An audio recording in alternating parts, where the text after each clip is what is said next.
They do not regret it when they walk away. They regret it when silence starts to echo louder than your voice. When the excitement of freedom begins to feel like loneliness. When they realize the person who loved them most no longer looks back. Psychology says regret does not arrive in a rush. It creeps in quietly, building layer by layer, until one day it becomes too heavy to ignore. They thought they would move on easily. They thought they would find better. But life has a way of showing people the truth they were too proud to see. It is never immediate. It is slow, silent, and brutal. That is how long it takes them to regret losing you. Part number 1. The immediate relief phase. When they leave, they feel light. They breathe differently. They convince themselves that ending things was the right choice. Psychology calls this the temporary relief effect, a short-term high that comes from removing emotional responsibility. They start telling their friends they finally feel free, but what they do not understand is that freedom without peace is just emptiness in disguise. They scroll, they post, they distract. They fill every moment with something, anything, that makes them feel alive again. But deep down, their nervous system is still wired to your presence, because emotional detachment does not happen instantly. It is chemical, not conscious. They might laugh louder, smile brighter. But the truth is, those are just defense mechanisms. Part number 2. The comparison phase. Then comes the quiet moment, when they realize new does not mean better. Psychology calls this post-separation evaluation. The mind naturally compares comfort with chaos. They meet new people, lighter conversations, fewer arguments, more space, and at first it feels refreshing. But soon the emptiness creeps in.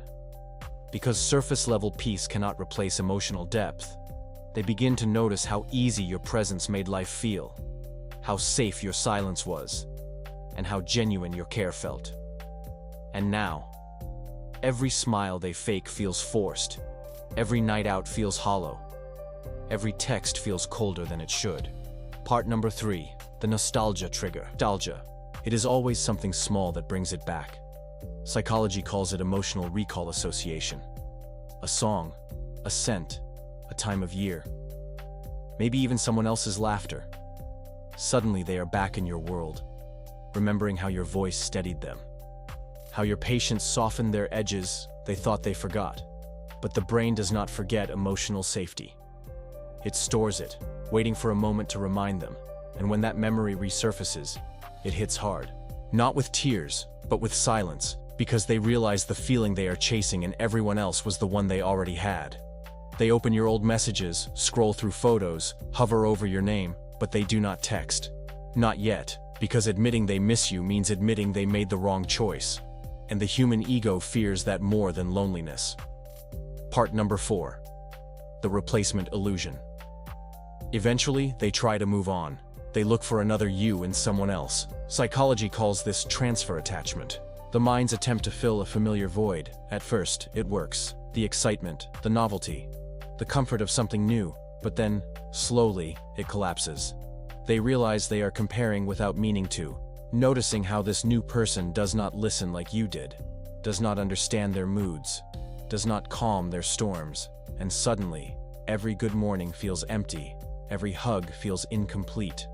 Because it is not you, it never will be. What they once called too much in you now feels like exactly what they need. They start to see the difference between attention and connection. Part number 5. The emotional withdrawal. After the illusion breaks, silence begins to speak. Psychology calls this emotional withdrawal syndrome. It is what happens when the brain loses consistent emotional stimulus. They start to crave your energy like a drug. The comfort, the safety, the predictability, and suddenly, the people around them cannot fill that gap. They start to lose interest in things they once enjoyed. Laughter does not feel the same. Nights feel longer. Mornings feel heavier. They scroll through your old photos not to reminisce, but to feel something familiar. Something warm. Something real. Because they now realize that your love was not demanding. It was grounding. Your consistency was not control. It was stability. And it is only now that they understand what they mistook for comfort was actually love. Part number 6. the ego versus emotion war. This is where the fight begins, not between you and them, between their pride and their heart.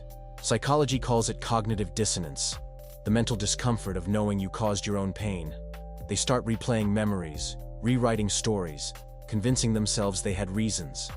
Because admitting fault feels unbearable, their ego says, "Do not reach out." But their heart whispers, "What if it is too late?" They stalk your profile, draft messages they will never send, try to decode your posts, wondering if there is still space for them. But what hurts most is not your absence. It is the realization that your peace no longer includes them, that the person who used to chase them no longer looks back, and that truth breaks the illusion their ego built. Part number 7. The silent observation. By now, they have gone quiet, but that silence is not strength. It is curiosity. Psychology calls this passive reattachment, the mind's attempt to reconnect without vulnerability. They do not message you, but they are watching. They notice the subtle things. Your smile returning, your energy shifting, your peace glowing. And that unsettles them more than anything, because nothing triggers regret like seeing you heal, seeing you laugh again, seeing you glow in spaces they once dimmed. They realize you no longer need them for validation. And that hits their ego like a mirror they cannot look away from. They start wondering if someone else has replaced them. Part number 8. The regret phase. This is the breaking point. Psychology calls it emotional realization collapse, when denial no longer protects the mind. The truth floods in. They begin to feel it all, the weight of their decisions. The silence they caused, the love they wasted. They replay every small moment, the jokes, the arguments, the way you looked at them. And now, everything feels like a memory they cannot step back into. They miss your calm, your chaos, your care, even the parts they once complained about.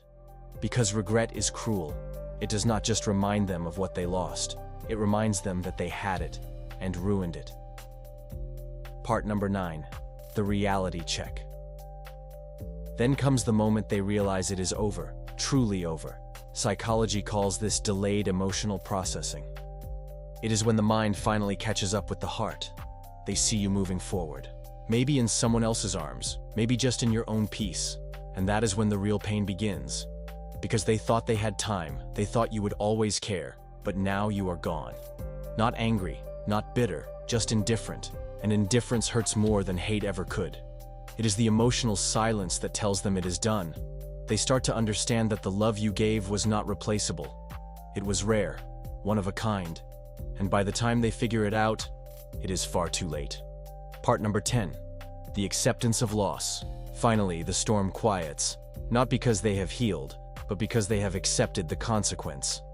Psychology calls this emotional integration, the final stage of regret where reality sets in permanently. They stop checking, stop hoping, but the emptiness stays, like a scar they cannot erase.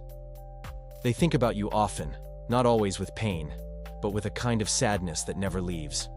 Because they now know what they had, and they know they will never feel it again. You became the standard their heart now measures everyone else against. And no matter how far they go, a part of them will always wonder what if. But you have already made peace with the past. Because you learned what they did not. So how long does it take them to regret losing you? Not days, not weeks. It takes time, silence, and the weight of their own choices.